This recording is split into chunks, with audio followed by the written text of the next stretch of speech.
Students, welcome to Gurukul মাধ্যমিক। দেখো আজকে কিন্তু আমরা আলোচনা করব একটা শর্ট কোশ্চেন নিয়ে। সেটা কিন্তু আছে তোমাদের ABTA test paper, page number 80, একের দাগের 1.9। প্রশ্নটা দেখো, তারপর আমি বলছি। এইরকম প্রশ্ন কিন্তু তোমাদের মাধ্যমিক পরীক্ষাতে আসবেই, সুতরাং খুব ভালো করে বুঝে নাও সমস্যাগুলো। দেখো শর্ট কোশ্চেন কিন্তু মুখস্থ করে যাবো, কমন পাবো, এই ধারণা থেকে বেরিয়ে এসো। অবশ্যই বোঝো, তারপর লিখবে। দেখো প্রশ্ন কি বলছে, বলছে হিমোফিলিক পুত্র এবং স্বাভাবিক কন্যা রয়েছে এমন পিতামাতার সম্ভাব্য জিনোটাইপ কি হতে পারে। আমরা এতদিন কি দেখেছি না, পিতামাতাটা আমরা জেনেছি, পুত্র কন্যা কেমন হবে সেটা জানতে চেয়েছিল। কিন্তু এখানে বলেছে হিমোফিলিক পুত্র, অর্থাৎ পুত্র সন্তান যে, সে কিন্তু হিমোফিলিয়া রোগে আক্রান্ত এবং কন্যা হচ্ছে স্বাভাবিক। তাহলে তাদের পিতামাতার জিনোটাইপ কি হতে পারে, অর্থাৎ পিতামাতার জিন কিরূপ হতে পারে। তো দেখো প্রথমে যেটা আমাদের জানতে হবে সেটা হচ্ছে হিমোফিলিয়া হচ্ছে একটা এক্স ক্রোমোজোম স্থিত প্রচ্ছন্ন জিনঘটিত রোগ। এক্স ক্রোমোজোম স্থিত প্রচ্ছন্ন জিনঘটিত রোগ। তো হিমোফিলিক পুত্র যদি হয়, তোমরা মাথায় ঢুকিয়ে নাও আজকে থেকে, যে পুত্র যদি হিমোফিলিক হয় তাহলে কিন্তু ক্রিস ক্রস উত্তরাধিকার সূত্র অনুযায়ী তার যে মা, সে কিন্তু হয় রোগে আক্রান্ত অথবা বাহক। তো রোগে আক্রান্ত হলে কি হবে না, যেহেতু মা, তো সুতরাং মায়ের কি না দুটোই এক্স ক্রোমোজোম, অর্থাৎ হোমোগ্যামেটিক। তো যদি মায়ের কি হতো না, মা যদি রোগে আক্রান্ত হতো তখন এই জিনিসটা দেখা যেত। এবং মা যদি বাহক হতো সেক্ষেত্রে কি দেখা যেত না, সেক্ষেত্রে কিন্তু এটা দেখা যেত। এটা হচ্ছে বাহক মা এবং আক্রান্ত মা। সুতরাং ক্রিস ক্রস উত্তরাধিকার অনুযায়ী মা যদি আক্রান্ত হয় বা মা যদি বাহক হয় তবেই কিন্তু সন্তান হবে হিমোফিলিক আক্রান্ত।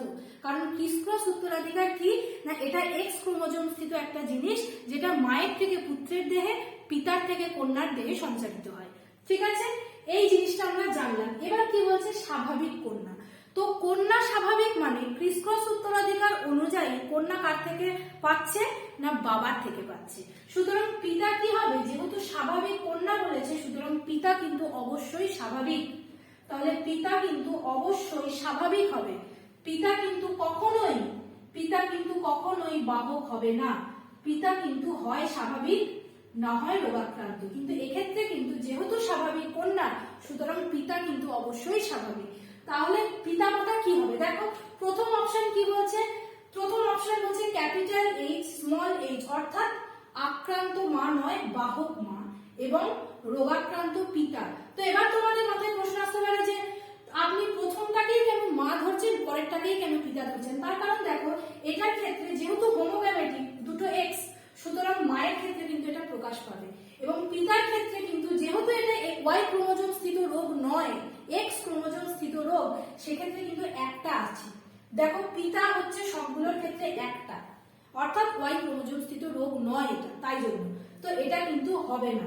দ্বিতীয় অপশনটা কি বলছে, দেখো এটাতে বলছে দুটোই ক্যাপিটাল এইচ, অর্থাৎ দুটোই ক্যাপিটাল এইচ, অর্থাৎ কিন্তু স্বাভাবিক মা।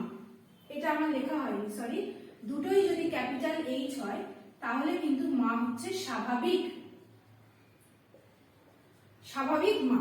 ঠিক আছে, তো এক্ষেত্রে স্বাভাবিক মায়ের পুত্র প্রশ্ন আসছেই না, কারণ হিমোফিলিক পুত্র হবে না এটা।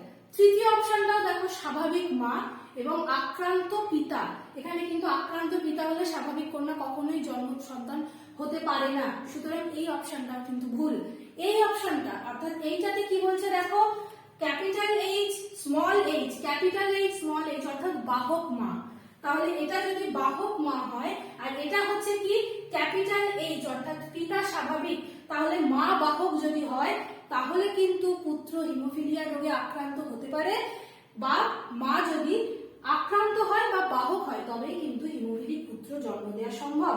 এবং বাবা কিন্তু এখানে স্বাভাবিক, সুতরাং স্বাভাবিক কন্যা রয়েছে। তাহলে অপশনটা কিন্তু হলো ডি হচ্ছে রাইট।